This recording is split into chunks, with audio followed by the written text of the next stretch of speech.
25 Kasım Kadına Yönelik Şiddetle Mücadele Günü.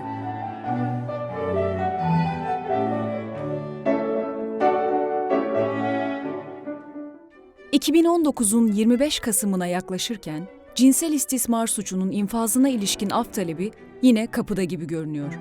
İktidar Partisi'nin kimi yöneticileri...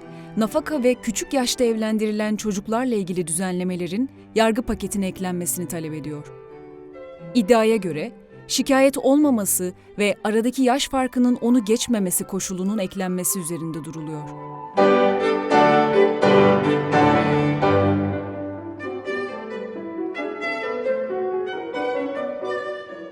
Bu yasa aynı zamanda şunu diyor, şunu meşrulaştırıyor.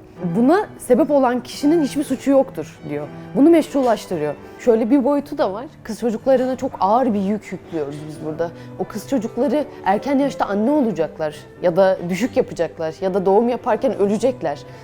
Ya da iş hayatında onlar daha ezilmişliği daha fazla hissedecekler. Daha geri planda olacaklar. Kendilerine karşı daha sevgisiz olacaklar. Dolayısıyla bu daha fazla işsiz, eğitimsiz, güvencesiz çalıştırılan kadın anlamına gelecek. Kadın şiddet görüyor, şikayetçi oluyor ama yasalardan sadece uzaklaştırma kararı alıyor. Kolay kolay boşanamıyorlar. Şimdi ev hanımları boşandıklarında geçinme sıkıntısı olacak. Çocuklarına bakmak zorunda kalacak. Hem çalışıp hem ev hanımı olmak da çok zor.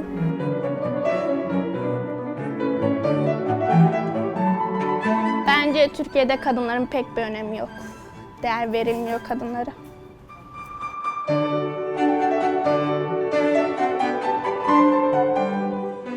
Peki, emekçi kadınlara yönelik bu psikolojik, fiziksel, cinsel ve ekonomik şiddet sarmalı nasıl oluyor da hala devam edebiliyor?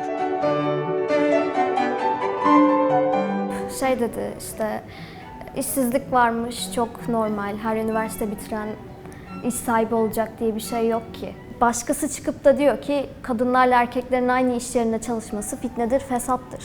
Yok ya, yani biz bir yandan okuyup bir yandan çalışarak evdekilere yük olmamaya çalışıyoruz. Bunlar çıkıp böyle diyorlar ve işsizliğin, kendi çıkarttıkları krizin faturasını biz kadınlara kesiyorlar.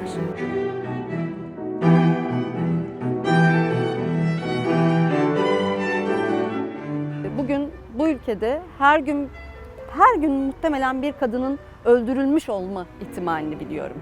Biz bunların sadece bir kısmını biliyoruz. Bu da işte çığlığını duyurabilen, basına yansıyabilen kısmını biliyoruz. Her gün bir takım düzenlemeler yapılıyor, yasa maddeleri değiştiriliyor, yeni öneriler sunuluyor ama kadın cinayetlerini durdurmak için bir çözüm önerisi var mı? Ben bilmiyorum en azından.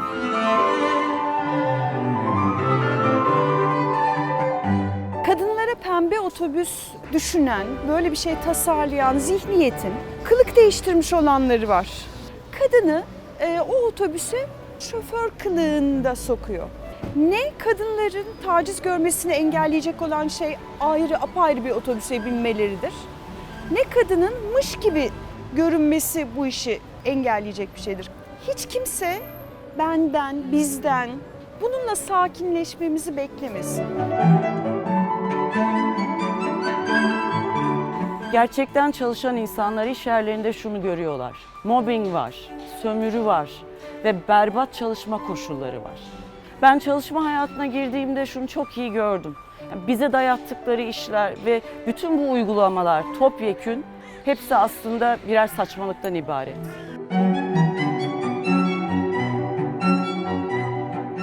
Peki ne yapacağız?